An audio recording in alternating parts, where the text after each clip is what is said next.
नमस्कार विद्यार्थी मित्रांनो. आपण जो काही इतिहासाचा चौथा पाठ आहे 1857चा स्वातंत्र्य लढा, तर हा पाठ आपण पाहणार आहोत. तर या पाठामध्ये आपल्याला जे काही 1857चा स्वातंत्र्य लढा आहे, त्या स्वातंत्र्य लढा हा पाठ जो आहे NMA साठी सर्वात महत्त्वाचा चॅप्टर आहे आणि सर्वात जास्त या चॅप्टरवरील प्रश्न असतात. तर बघा, 1857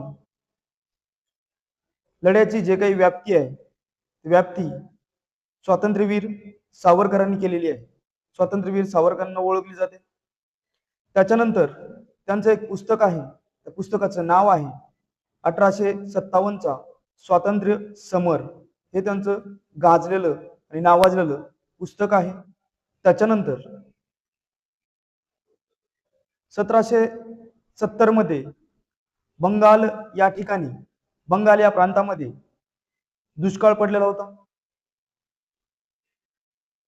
आणि नंतर उमाजी नाईक हे जे होते ते रामोशी बांधव होते, त्यांना अटक करण्यात आलेली होती.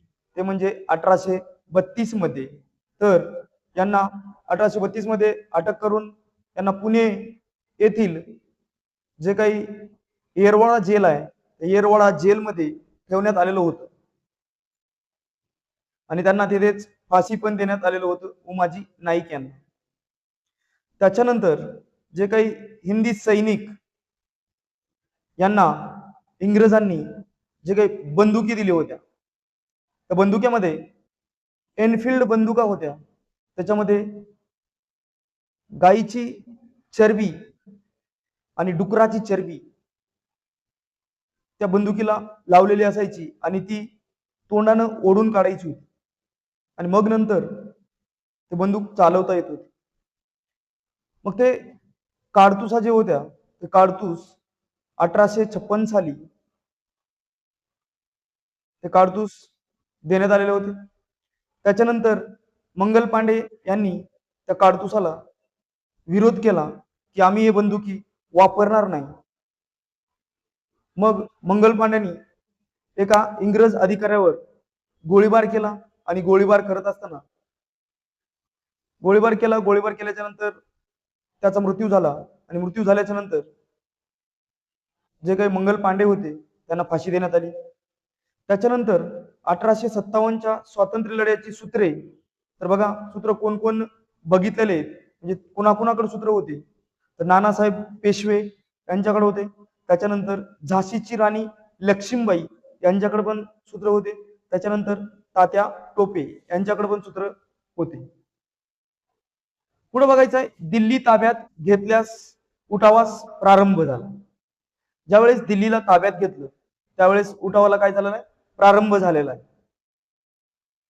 तर बघा, जे काही नेतृत्व केले होते, साताऱ्यामधून छत्रपतीचे वारसदार शहाजी प्रताप सिंह, त्याच्यानंतर कारभारी रंगो बापूजी यांनी नेतृत्व साताऱ्यामधून केलेलं होतं. त्याचबरोबर कोल्हापूरमधून चिमासाहेब यांनी नेतृत्व केलेलं होतं. त्याच्यानंतर नरगुंद या ठिकाणून बाबासाहेब भावे या व्यक्तीनं नेतृत्व केलेलं होतं. त्याच्यानंतर अहमदनगर जे काही संगमनेर जे होतं त्या ठिकाणून भागोजी नाईक यांनी नेतृत्व केलेलं होतं. त्याच्यानंतर खानदेशमध्ये कजारसिंग भिल्ल समाजाकडून खानदेशामध्ये कजारसिंग यांनी नेतृत्व केलेलं होतं. त्याच्यानंतर 12 मे 1857 सैनिकांनी दिल्लीचा ताबा घेतलेला होता.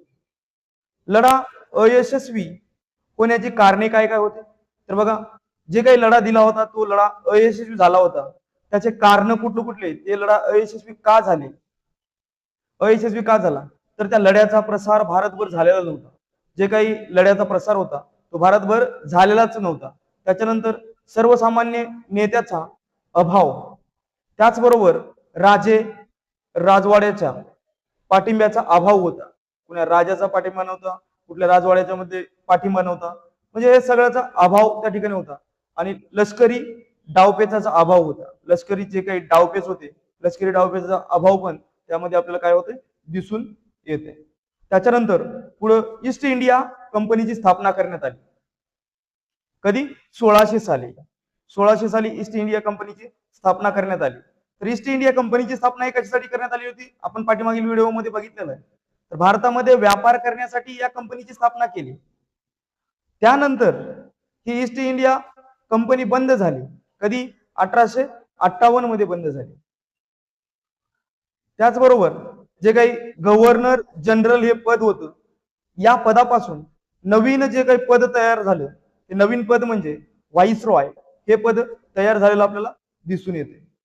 त्याचबरोबर शेवटचा गव्हर्नर आणि पहिला व्हाईसरॉय हा प्रश्न बऱ्याच वेळेस परीक्षेत पडलेला आहे. शेवटचा गव्हर्नर आणि पहिला व्हाईसरॉय कोण होता?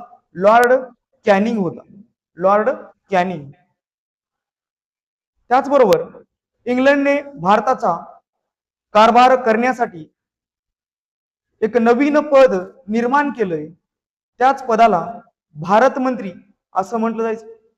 त्याचबरोबर इंग्रज राज्याचे सूत्र होते. इंग्रज राज्याचे जे काही सूत्र होते ते सूत्र म्हणजे इंग्रजाचं फक्त एकच ध्येय होतं, फोडायचं आणि राज्य करायचं. म्हणून त्यांचं एक वाक्य होतं, फोडा आणि राज्य करा.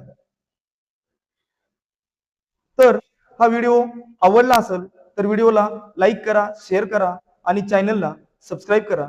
असे नवनवीन व्हिडिओचे नोटिफिकेशन येण्यासाठी तुम्हाला त्याचा फायदा होईल.